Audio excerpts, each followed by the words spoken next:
Welcome to green news. Me reporter Bhaskar. గత కొన్ని రోజులుగా కురుస్తున్న భారీ వర్షాల నిమిత్తము ఉకుంపేట మండలం స్థానిక సీడిపుట్టు వంతెన అలాగే తడిగిరి పంచాయతీ పరిధిలో గల వంతెన మీదకి వర్షపు నీరు అధికంగా రావడంతో అక్కడ జనసంచారం పూర్తి స్థాయిలో స్తంభించి గిరిజనులు పలు సమస్యలు ఇబ్బందులు ఎదుర్కొంటున్నారు. ఆ ప్రాంతంలో ఎటువంటి ప్రమాదాలు జరగకుండా ఉండేందుకు నూతన సీఏ సన్యాసి నాయుడు కట్టుదిట్టమైన చర్యలు చేపడుతున్నారు. దగ్గరుండి ఆయన పర్యవేక్షిస్తున్నారు.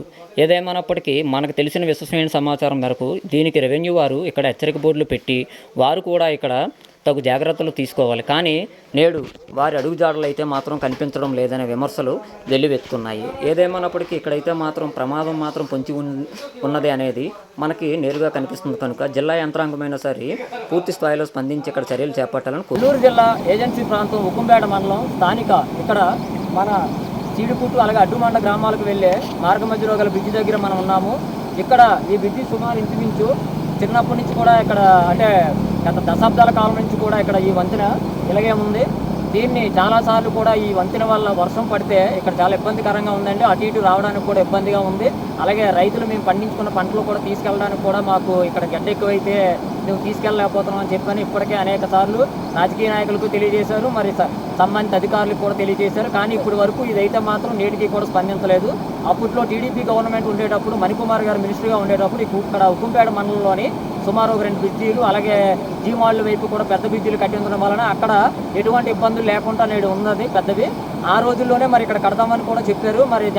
మరి కొన్ని అనివార్య కారణాల వల్ల ఆగిపోయిందో ఏంటి అన్నది కూడా మనకు తెలియలేదు. గత ప్రభుత్వం కూడా ఇక్కడ తప్పనిసరిగా బ్రిడ్జి ఏర్పాటు చేస్తామని చెప్పని హామీ ఇచ్చారు, కానీ అది నెరవేర్చలేదు. ఏదేమైనా ఇప్పుడు మనం చూస్తున్నాము ఇక్కడ సుమారు ఇంచుమించు ఈ గడ్డను ఆనుకొని సుమారు ఉకుంపేట వారపు సంతకు రావాలంటే సుమారు ఇంచుమించు ఒక 20 గ్రామాలు ఉంటాయి. ఆ 20 గ్రామాల గిద్దెలు ఇప్పుడు మన వీడియోలో చూస్తున్నాము. సామాన్లు అక్కడ వరకు తీసుకొచ్చి పాపం అక్కడ పడిగాపులు కాస్తున్నారు. ఎప్పుడు వర్షం తగ్గుతుందా, ఎప్పుడు మనం సంతకు తీసుకెళ్ళి అమ్ముకుందామని చెప్పని వాళ్ళు చూస్తున్నారు. మనకు తెలుసు, ఎందుకంటే ఇక్కడ గిరిజన ప్రాంతంలో సుమారు ఇంచుమించు 100కి 80% మంది రైతులు ఉంటారు. రైతులు పండించిన పంటలన్నీ వారం అయితే వారపు సంతకు తీసుకెళ్లాలి. ఇక్కడ వారపు సంత ఆమె దూరంలో ఉంది కనుక ఇక్కడికే తీసుకొచ్చి విక్రయిస్తారు. దాని ద్వారా వీళ్ళు ఇక్కడ రూపాయి 2 ఇచ్చేసుకొని వాళ్ళు జీవనం సాగిస్తారు. మరి నేడు ఇక్కడ మనం చూస్తున్నాము వాళ్ళు అక్కడే పాపం అక్కడ ఇబ్బందులు పడుతున్నారు. మరి తీసుకొచ్చి అమ్ముకునే వీలు కూడా లేదు. కొన్ని అంటే ఇప్పుడు ఏంటంటే ఇప్పుడు టమాటీలని మామూలుగా ఇప్పుడు పండించిన పంటల్లోని కొన్ని అయితే పాడైపోతాయి, కొన్ని అయితే ఏంటంటే అల్లమని అదని ఉంటుంది, కానీ కొన్ని అయితే పాడైపోతాయి. మరి నిజంగా ఇది చాలా దౌర్భాగ్యమని చెప్పాలా. ఇప్పటికైనా సంబంధిత అధికారులు పట్టించుకొని ఇక్కడ పెద్ద బ్రిడ్జి నిర్మించాలా. అలాగే గతంలో కూడా ఇక్కడ బ్రిడ్జి మరమ్మతులకు గురైతే ఏదో తూతు మంత్రంగా మరమ్మతులు చేశారు తప్ప పూర్తి స్థాయిలో చేయలేదు. అది మనకి విజువల్స్లో కూడా తెలుస్తుంది. ఆల్రెడీ ఇప్పుడు మనకి ఇక్కడ ఆ గడ్డ కింద కూడా ఇంచుమించు ఆ రాళ్ళు గీళ్ళు అన్నీ కూడా కొట్టుకుపోయాయి.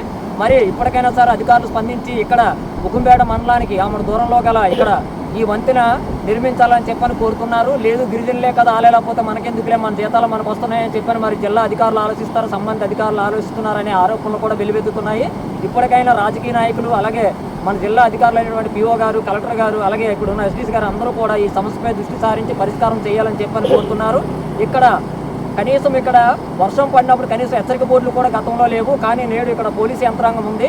ఇక్కడికి వచ్చి ఇక్కడ వాళ్ళు కూడా అంటే గడ్డ దగ్గర ఏ ప్రమాదాలు జరగకుండా ఇక్కడ కాపలాలు కాస్తున్నారు. అలాగే పలు సలహాలు సూచనలు కూడా ఇస్తున్నారు. ఏదేమైనప్పటికీ ఈ వంతెన అయితే మాత్రం చాలా ప్రమాదకరంగా ఉంది. తక్షణమే అధికారులు స్పందించాలని చెప్పని ఇక్కడ గిరిజనులు కోరుతున్నారు.